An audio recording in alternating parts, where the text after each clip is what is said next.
So let's load up our first software instrument. First, I'll create a software instrument track. Now, to load an instrument into the track, I'm going to click on the input slot of the channel strip. If you think about it for a moment, this makes sense. With an audio track, I'd choose the microphone input that I want to use here, because that's the sound source I'd want to use for the track. With a software instrument track, the instrument itself is the source of sound for the track. As you can see, there's a long list of instruments that come bundled with Logic. There are quite a few synthesizers here.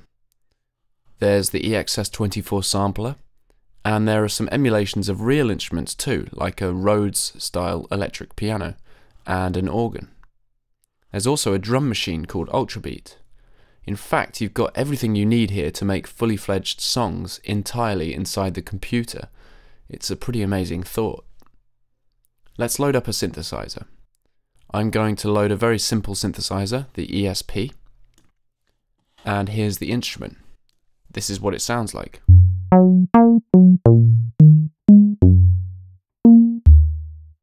Of course, you can change the sound of a synthesizer by altering the parameters on its faceplate, but I'm not going to teach you how to do that in these tutorials, as it forms a pretty large topic of its own. If you'd like to learn about this topic in depth, you can find my tutorials teaching Logic's most powerful synth, the ES2, on the Sound Guru website.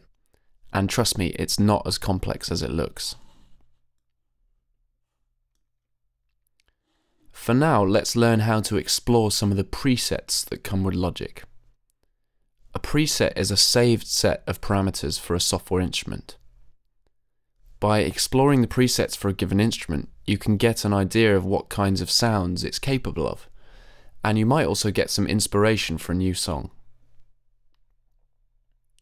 Presets can also be a useful springboard to new sounds. For example, you might load up a preset to discover that it's almost what you're looking for, but not quite. You could then tweak and edit the preset's parameters to get it just right. And of course, you can save your own presets, so you can begin to build a bank of your own custom sounds.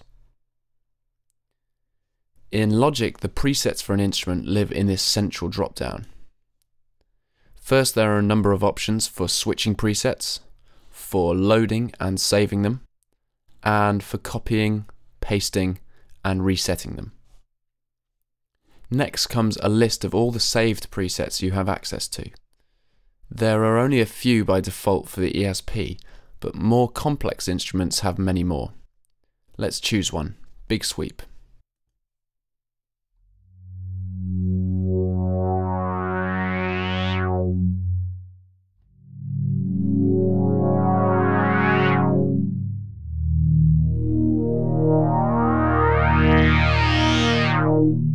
That's not bad. Let's try another. As well as selecting them from the menu, you can just hit this Next or Previous button to quickly scroll through the presets.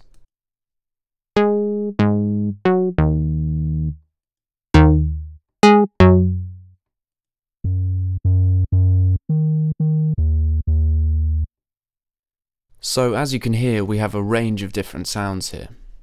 Let's make our own preset. I'll just change a few parameters until I get something interesting.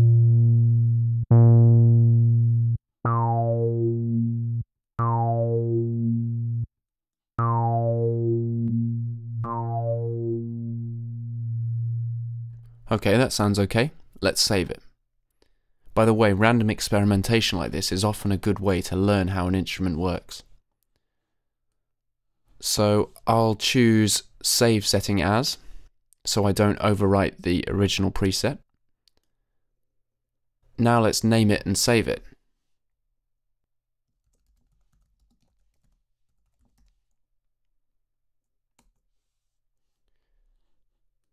Now it shows up in the preset menu.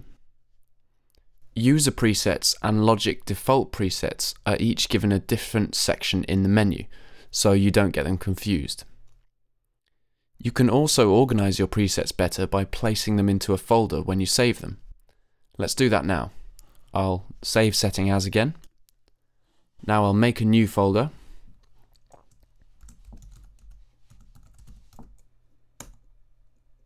and I'll save my preset once again.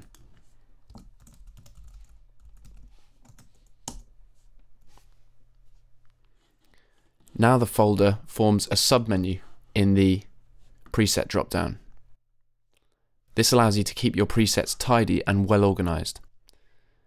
Let's delete the previous version of the setting that wasn't in a folder. So I'll select the preset and then I'll choose delete setting.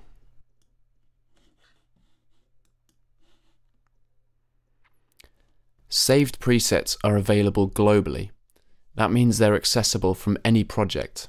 The preset I just saved will be available to me in all my future projects. So if you come across a sound that you can't use in the current song, but you think might be useful in the future, it's a good idea to save the preset for later.